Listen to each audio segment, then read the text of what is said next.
কথায় বলে অতি লোভে তাঁতি নষ্ট।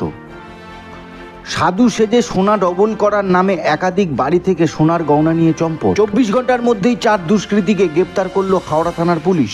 দক্ষিণেশ্বর থেকে গ্রেপ্তার করলো বিহারের 4 দুষ্কৃতীকে। সাধুর বেশে বাড়িতে ঢুকে বাড়ির মহিলাকে বশে এনে সর্বস্ব লুট। সিসিটিভি ফুটেজ সংগ্রহ করে 4 জনকে গ্রেপ্তার করলো হাওড়া থানার পুলিশ। হাওড়া ময়দান এলাকা রামেশ্বর মালিয়া ফার্স্ট বাইলেনের ঘটনা। গত পরশু অর্থাৎ মঙ্গলবার সকাল 10:30 নাগাদ সেখানে স্থানীয় বাসিন্দা পিন্টু শর্মার বাড়িতে সাধুর বেশে আসেন 4 জন। এক পলকে দেখলে তাদের সাধু বলেই মনে হয়, কারণ তাদের পরনে ছিল সাধুর পোশাক, কপালে তিলক, হাতে ও গলায় রুদ্রাক্ষের মালা। এই 4 জন প্রথমে বাড়ির মহিলার কাছে ধর্মের নানা কথা বলতে শুরু করেন। একই সঙ্গে চলে ভাগ্যে কি রয়েছে সেই ভবিষ্যৎবাণী করাও। এইভাবে বাড়ির মহিলাদের আস্থা অর্জন করে নেয় তারা। এরপর শুরু হয় আসল খেলা। তারা মহিলাদের সোনা গহনা দ্বিগুণ করে দেওয়ার টোপ দেয়। এতে পিন্টু শর্মার স্ত্রী নিজের সোনার হার ও সোনার মঙ্গলসূত্র খুলে সাধুর হাতে তুলে দেন। কিছুক্ষণের মধ্যেই ওই গহনা নিয়ে তারা পরিবর্তে অন্য কাপড়ে মোড়া নকল গহনা মহিলার হাতে ফেরত দেন।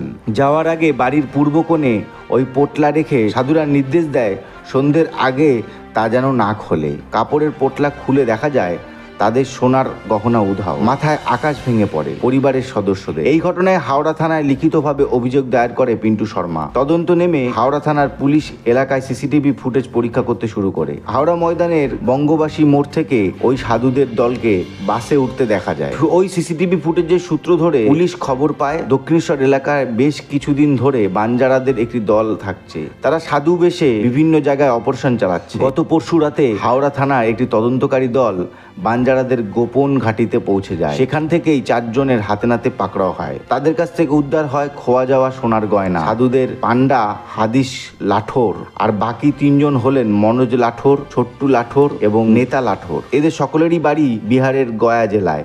এক পুলিশ আধিকারিক জানিয়েছে এই গ্যাংটি সাধু সেজে হাওড়ার বিভিন্ন জায়গায় প্রতারণা চালিয়ে আসছে। মানুষকে ধর্মের কথা শুনিয়ে গয়না লুট করত।